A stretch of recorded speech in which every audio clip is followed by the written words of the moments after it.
Hi there, this is Debbie Delbridge again. Are you ready for another demon story? I am the author of Real Stories of Angels, Demons, and the Supernatural, and here's another one of my demon stories. After I tell you some of the demon stories, I am going to tell you some of my angel stories and maybe some of my supernatural events. Anyway, this story happened when I was an altar worker at a very large church in Los Alamitos. It was after an evening service, and a woman approached me, and she came up and she said, "You're an altar worker, right?" And I said, "Yes." She goes, "I've been asking God who I should ask, and I really feel like he's wanting me to ask you if you would come over to my house, because I get harassed by a demon and I don't know what to do, but I feel like I'm supposed to ask you if you would come over to my house." So I agreed. I went over to this gal's house, and we sat there and we talked, and she said that what's been happening to her is a demon has been attacking her and biting her and actually leaving physical bite marks on her body.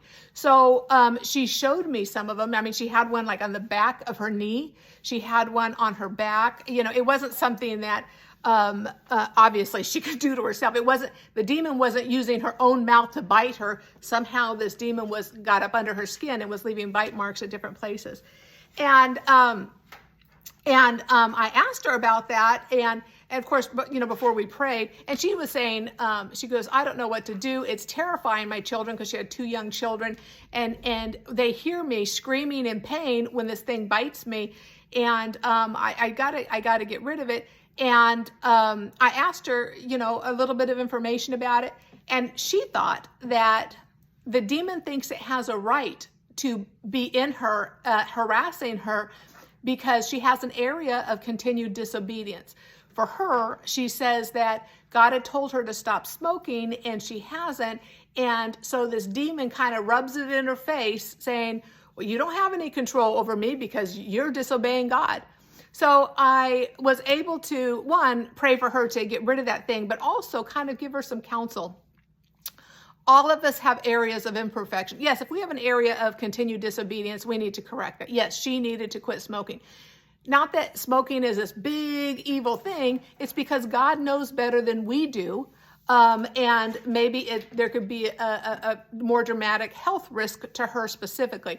We don't know why that was such a strong directive, although, it is good not to smoke and have all those carcinogens in your body and that kind of thing. But this whole idea that the devil thinks it has a right because we are not perfect, that is a lie that the kingdom of darkness would try to tell a lot of Christians. And the same thing, if they have an area of sickness in their body, a lot of times they don't feel like they have a right to seek healing because they're not living a perfect life and they're not doing everything right.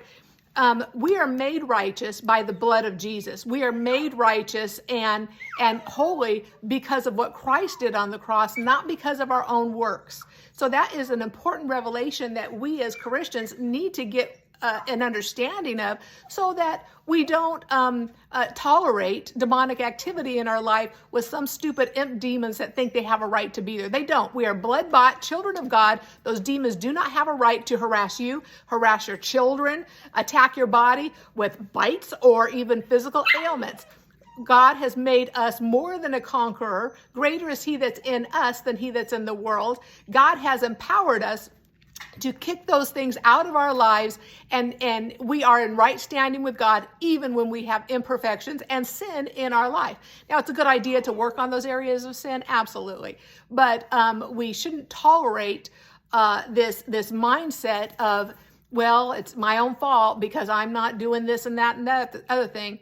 Don't tolerate that. That is a lie from the devil, and you need to adjust your thinking, educate yourself so that the devil doesn't have free reign over your life. Okay, we'll talk to you soon.